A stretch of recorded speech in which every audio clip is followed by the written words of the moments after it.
கிறிஸ்துவுக்குள் பிரியமானவர்களே, இந்த நாளுக்கான மாலை நேர மன்னா யூதா எழுதின நிருபம் 23வது வசனம். யூதா 23 Jude 23. மாம்சத்தால் கரைபட்டிருக்கிற வஸ்திரத்தையும் வெறுத்து தள்ளுங்கள். எப்படி? அதாவது இந்த ஒரு நீதியின் வஸ்திரம் தரித்திருக்கிறோம். இந்த வஸ்திரம் மாம்சத்தினால கரைபட்டிருக்கிற அந்த வஸ்திரத்தை வெறுத்து தள்ளுங்க. ஏன்னா நம்ம மாம்சத்தில் நிறைய காரியங்கள், இப்படிப்பட்ட காரியங்கள் இருக்கிறது. ஆமோஸ் 4:11 சொல்லும்போது, சோதோமையும் கொமாராவையும் தேவன் கவிழ்த்து போட்டது போல உங்களையும் கவிழ்த்து போட்டேன். நீங்கள் அக்கினியின்று பறிக்கப்பட்ட கொள்ளியைப் போல இருந்தீர்கள். ஆகிலும் நீங்கள் என்னிடத்திற்கு திரும்பாமற் போனீர்கள் என்று கர்த்தர் சொல்லுகிறார். என்ன? சோதோம் கொமாரா எப்படி மாம்சத்தினை அசுத்தப்படுத்தினாங்க, அவங்களுடைய வஸ்திரம் அசிங்கமாக இருந்தது. ஆனால் அதிலிருந்து நான் உங்களை காப்பாற்றினேன். ஆனாலும் நீங்கள் தீயில இருந்த கொல்லி போல தான் இருக்கிறீங்க. அப்போ என்ன? மாம்சத்தால் கரைபட்டிருக்கிறத வெறுத்து தள்ளக்கூடியதாக. நீங்கள் சகரியா தீர்க்கதரிசியினுடைய புஸ்தகம் 3வது அதிகாரத்தில் பார்க்கும்போது, சகரியா தீர்க்கதரிசி மிக தெளிவாக ஒரு தரிசனத்தை பார்க்கிறார். அவர் முதல் வசனத்திலிருந்தே வாசிக்கிறேன். அவர் பிரதான ஆசாரியனா யோசுவாவை எனக்கு காண்பித்தார். அவன் கர்த்தருடைய தூதனுக்கு முன்பாக நின்றான். சாத்தான் அவனுக்கு விரோதம் செய்ய அவன் வலது பக்கத்திலே நின்றான். அப்பொழுது கர்த்தர் சாத்தானை நோக்கி, கர்த்தர் உன்னை கடிந்து கொள்வாராக. சாத்தானே, எருசலேமை தெரிந்து கொண்ட கர்த்தர் உன்னை கடிந்து கொள்வாராக. இவன் அக்கினியின்று தப்பிக்கப்பட்ட கொல்லி அல்லவா என்றார். யோசுவாவெனில் அழுக்கு வஸ்திரம் தரித்தவனாய் தூதனுக்கு முன்பாக நின்றான். அவர் தமக்கு முன்பாக நிற்கிறவர்களை நோக்கி, இவன் மேல் இருக்கிற அழுக்கு வஸ்திரங்களை களைந்து போடுங்கள். பின்பு அவனை நோக்கி, பார், நான் உன் அக்கிரமத்தை உன்னிலிருந்து நீங்க செய்து உனக்கு சிறந்த வஸ்திரத்தை தரிப்பித்தேன் என்றார். என்ன? இங்கே சாத்தான் குற்றஞ்சாட்டுவதற்கு ரெடியாக இருக்கிறாரு. பிரதான ஆசாரியராக இருக்கிறவர் அழுக்கு வஸ்திரம் தரிந்தவரா, பாவம் உள்ளவரா அங்கே நிற்கக்கூடியவராக இருக்கிறாரு. கர்த்தர் என்ன சொல்கிறாரு? அந்த அழுக்கு வஸ்திரத்தை எடுத்துட்டு ஒரு பரிசுத்தம் உள்ள ஒரு வஸ்திரத்தை போடுங்கன்னு சொல்லி வஸ்திரத்தை உடுப்பிவிக்கிறாரு. அப்போ என்ன? நாம் பாவமான மக்களாய் இருந்தோம். கர்த்தராகிய இயேசு கிறிஸ்துவின் மூலமாய் நீதியின் வஸ்திரம் தரித்தவங்களாய் ஆயிட்டோம். ஏன்னா நம்மளுடைய நீதி கந்தலான அழுக்கான துணி.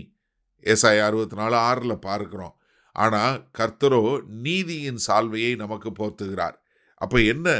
நம்மளால் இது நம்மளை சுயத்தினால நம்மளை ஒரு நீதியின் வஸ்திரம் தரிக்க முடியாது. ஆனால் கர்த்தர் நமக்கு கொடுக்குறாரு.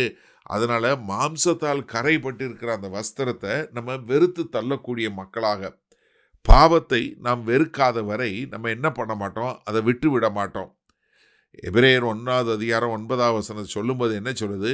அவர் பாவத்தை வெறுத்து நீதியை விரும்பினதனால் தன் சகோதரரை பார்க்கிலும் ஆனந்த தைலத்தினால் அபிஷேகம் செய்யப்பட்டிருக்கிறார் என்று கர்த்தராகிய இயேசு கிறிஸ்துவை குறித்து சொல்லப்பட்டிருக்கு.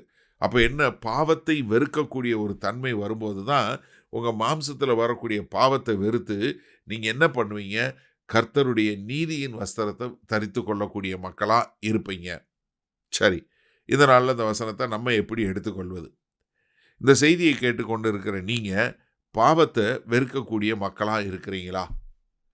இல்லை பாவத்தை விரும்பி செய்யக்கூடிய மக்களாக இருக்கிறீங்க? ரெண்டுக்கு ஒரு வித்தியாசம் இருக்குது.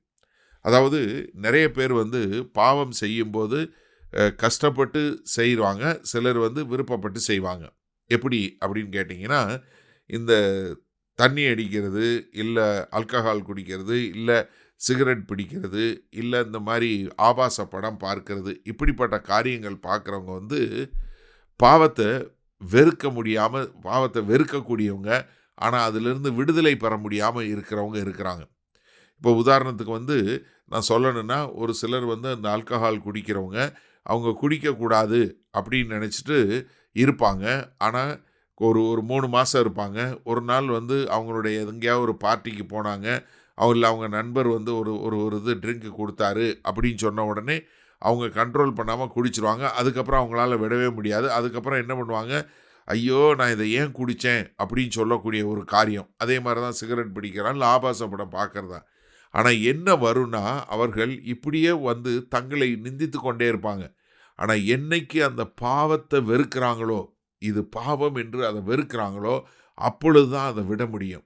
அதனால தான் மாம்சத்தில் கரைப்பட்ட வஸ்திரத்தை வெறுக்க வேண்டும். அதை வெறுத்து தள்ளக்கூடியதாக, அதனால தான் பாவத்தை வெறுக்கக்கூடிய தன்மை வரும்போது தான் உங்களுக்கு பரிசுத்த ஆவியினுடைய அபிஷேகம் உண்டாகும்.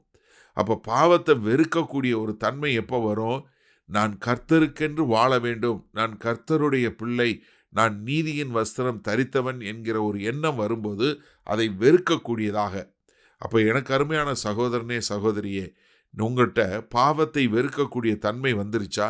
அப்படி வந்ததுன்னா நீங்கள் சரியான பாதையில் போய் கொண்டிருக்கிறீர்கள் என்று அர்த்தம். மகா கிருபையும் இரக்கம் நிறைந்த எங்கள் அன்பின் தாப்பனே, இந்த செய்தியை கேட்டுக்கொண்டு இருக்கிற எனக்கு அருமையான சகோதர சகோதரிகள் ஒவ்வொருவரும், ஆண்டவரே, பாவத்தை வெறுத்து நீதியை விரும்புகிற மக்களாய் வாழ எங்கள் தேவன் கிருபையும் இரக்கமும் பாராட்ட வேண்டுமாய் இயேசு கிறிஸ்துவின் மூலம் ஜெபிக்கிறோம் வல்ல பிதாவே, ஆமேன். கர்த்தர் உங்களை ஆசீர்வதிப்பாராக. நாம் நாளை காலை தினசரி தியானத்தில் சந்திப்போம். Good night.